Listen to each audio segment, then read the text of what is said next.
Владимир Анатольевич Горячев долгие годы занимается изучением истории родного села. Все факты и события, которые здесь происходили, он собирает по крупицам. История о селе Орловка чаще всего складываются из рассказов старожилов или знакомства с музейными документами. А как-то раз собственный дом педагога заставил его провести очередную исследовательскую работу. Мы остановились на том, что действительно дом Раскулаченных, вот он, наш дом в Орловке, на нем, вот здесь не видно, но там до сих пор надпись существует.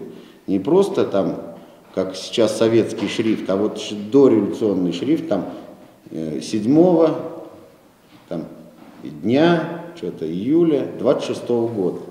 Вот. В общем, краска не стерлась до сих пор, на нем написано. И задался вопросом, тут начал собирать материал. Научная работа о раскулачивании в небольшом селе оказалась актуальной и интересной. На международном конкурсе-фестивале детского литературного творчества, краеведения и журналистики «Ступени» это исследование получило гран-при и первое место. Когда читаешь книги, например, Иванова, того же, вот, «Вечный зов», там рассказывается деревня, да, я сопоставлял свою Орловку. Она ничем не хуже, ничем не отличается. Такие же интересные люди, такие же интересные сюжеты. И сразу задался мыслью, вот, ну, конечно, мечта такая есть, написать книгу про Орловку. Но как-то не получается, не досуг, да, но основные главы все-таки есть. И что здесь уже вот коллективизация, то есть про церковь, есть начальный период, как становилась Орловка, Пугачевское восстание, еще как бы в доработке идет сейчас Великая Отечественная война. К исследовательской деятельности Владимир Горячев привлек и сына. Уже несколько лет Михаил является главным папиным помощником. Вместе с ним и группой молодых исследователей из Уфы на этот же конкурс они подготовили еще одну работу. Она об истории старой, построенной еще до революции, Орловской церкви. Этот научный материал также заслужил признание ученых. Ну, мы упорно трудились над этой работой, конечно. У нас много очень фотографий в этой работе запечатлено.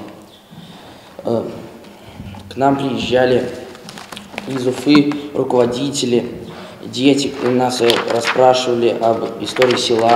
Мы ходили по разным старожилам села, фотографировались с ними, узнавали много интересных фактов. По всем документам, Кристина, по фотографиям, вот постепенно восстанавливаешь вот то, что есть.